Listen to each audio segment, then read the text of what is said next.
Si vous demandez à un fan de Naruto c'est quoi son combat préféré dans l'œuvre de Masashi Kishimoto, il y a de fortes chances qu'il vous réponde Rock Lee versus Gaara. Ce personnage nous a tous marqués par sa philosophie, par sa détermination, par sa combativité.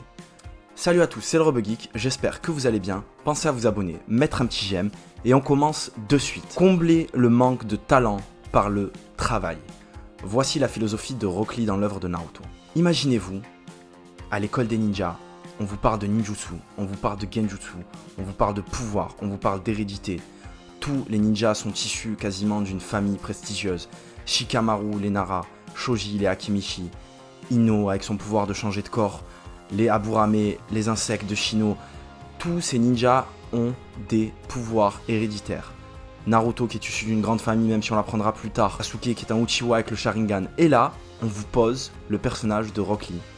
Il arrive clairement, il vous dit « Moi je suis nul, je ne maîtrise absolument rien, mis à part le taijutsu. » Le taijutsu c'est quoi? C'est la base des bases, c'est le truc le plus simple, c'est simplement le combat au corps à corps.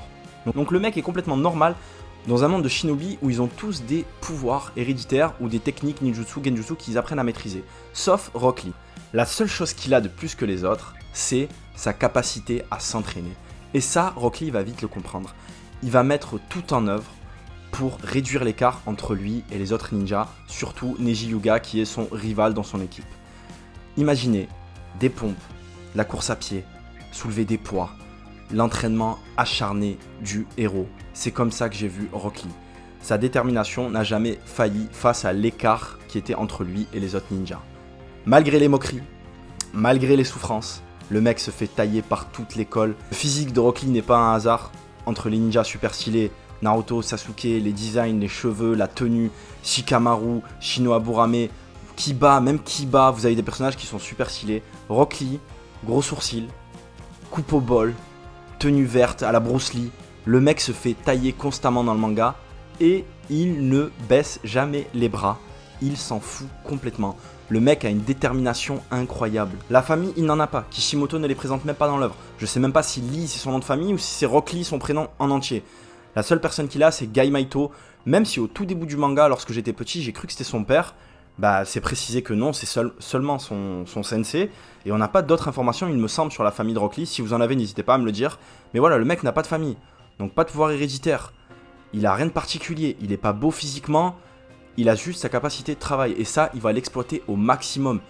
Son introduction contre Sasuke, elle est incroyable. Vous avez Sasuke Uchiwa qui est le plus talentueux, le génie, qui arrive, qui écrase tout le monde le kiffe, toutes les filles le kiffent, tous les mecs ont peur de lui.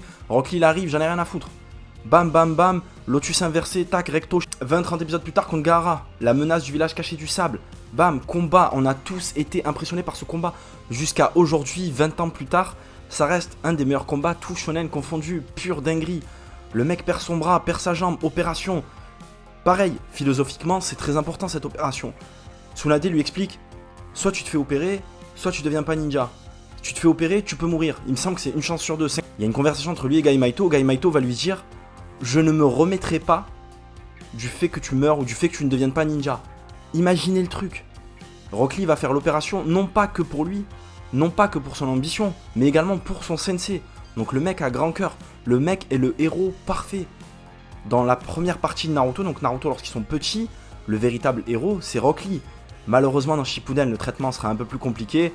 Vous verrez plus tard dans la partie philosophique, je vous expliquerai que Kishimoto l'a clairement mis de côté et c'est peut-être par choix philosophique de la part de Kishimoto, c'est peut-être un aveu fataliste, mais en tout cas, la première partie de Naruto, Rock Lee, c'est lui le héros. Bien évidemment, philosophiquement, ça amène une question. La fameuse question de l'inné et de l'acquis.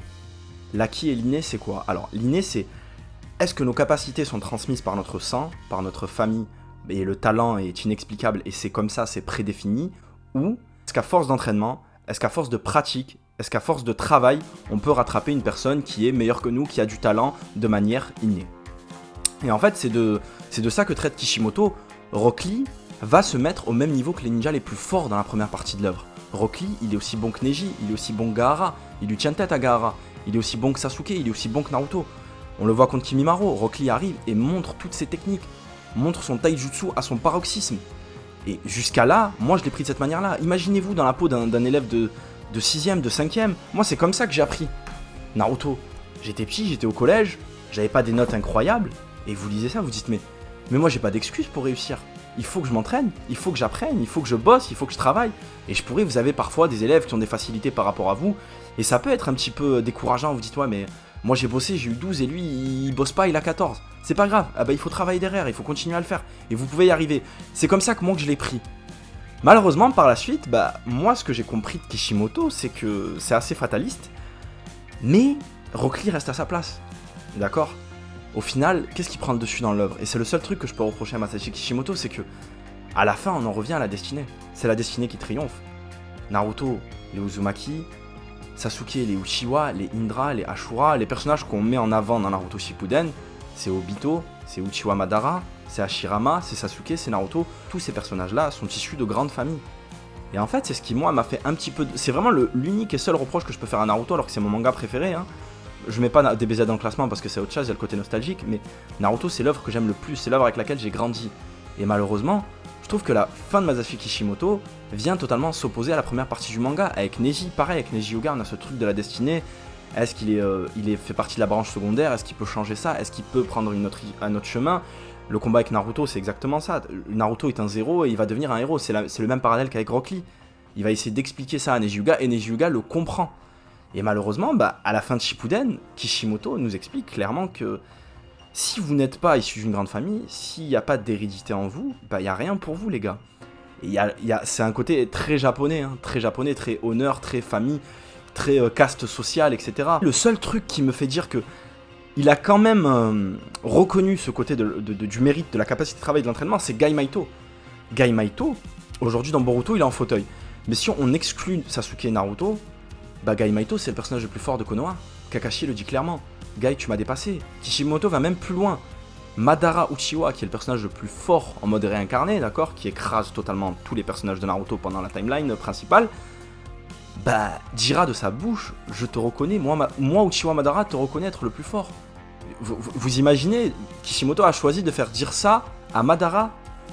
Uchiwa Madara parle de Gai, alors que Gai, à aucun moment vous dites qu'il va avoir une place super importante à la fin du manga. Vous dites, bah c'est Kakashi, forcément, c'est le sensei, etc. Bah au final, non. Peut-être qu'il y a un espèce d'aveu de la part de Kishimoto de oui, vous pouvez réussir, c'est possible, il va falloir sacrifier votre santé. C'est comme ça que je le perçois. Hein. C'est très japonais de donner sa santé, de tout donner au travail. C'est comme ça que je vois le personnage de Gai Maito. Vous allez sacrifier votre santé, vous allez devenir fort, mais c'est pas sûr, d'accord? C'est ça en fait, Rock Lee.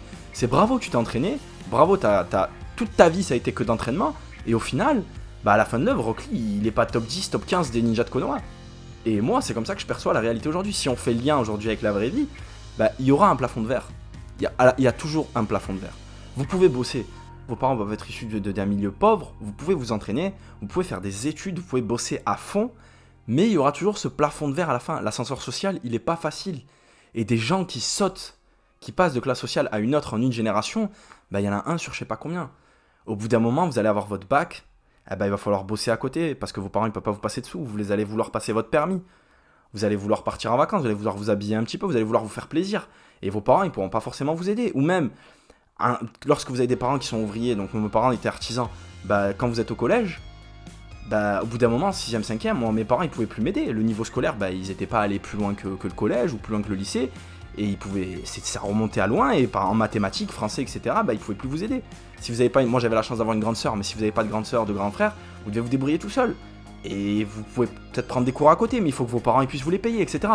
En fait, il y aura plein d'embûches, il y aura plein de difficultés, vous pouvez y arriver, mais ce n'est pas garanti. Et quand bien même vous y arrivez, vous allez travailler 10 fois plus pour avoir le quart de ce qu'a déjà une personne. C'est super triste, hein, c'est super fataliste, mais c'est comme ça que je comprends la fin de l'œuvre de Kishimoto. Aujourd'hui, vous bossez, vous avez votre diplôme, vous rentrez dans une école, vous sortez, vous gagnez 2-3 000 euros, d'accord? Ce qui est correct, hein, quand vous faites des études, vous gagnez 3 000 euros, c'est super. Bah, votre pote qui a fait, peu importe qu'il a fait des études ou pas, s'il a hérité d'un appartement, bah le mec il part avec 200 000, 300 000 euros d'avance. Et ça, vous pouvez rien y faire, malgré votre travail. Et c'est comme ça que je perçois, moi, en fait, la fin du personnage de Rock Lee. C'est beau, bravo, t'as essayé, mais le mec, il est né Uchiwa, en fait. Il est né avec des Sharingan, il est né avec des Mangekyou Sharingan. Sa famille, elle a écrasé le monde ninja. Pareil pour les Senju, les Hashirama, les Uzumaki, etc. Et en fait, c'est marrant qu'avec l'âge, je perçois la fin de Naruto de cette manière-là. Je me dis, ah ouais, en fait, Kishimoto, c'est pas si heureux que ça à la fin. En fait, c'est Naruto Sasuke, c'est comme ça depuis le départ. Et les gars, il n'y a rien pour vous, les autres. Vous pouvez bosser, il n'y a rien pour vous. Et c'est comme ça que je comprends. Après, c'est intéressant dans Boruto, le traitement du personnage de Boruto. Justement, en fait, qui refuse ce côté héritage familial. Ça, c'est vraiment pas mal. Mais voilà, c'est ce que j'en tire de la conclusion. J'étais plein d'espoir, plein d'entrain dès que je lisais le personnage de Rock Lee. Et ça allait toujours, hein. Mais la fin, elle est vraiment très amère de la part de notre auteur préféré qui est Masashi Kishimoto. Et je dis pas que c'est dommage, hein, je dis que c'est comme ça, c'est un choix scénaristique. C'est un choix qu'a fait Masashi Kishimoto. Donc oui, Rock Lee est un génie de l'effort. Mais la récompense est minime, est infime par rapport à ce qu'il a obtenu à la fin du manga et par rapport aux autres personnages qui étaient prédestinés à réussir. J'espère que vous avez apprécié ce format de vidéo. N'hésitez pas à vous abonner, mettre un petit j'aime et ciao à la prochaine.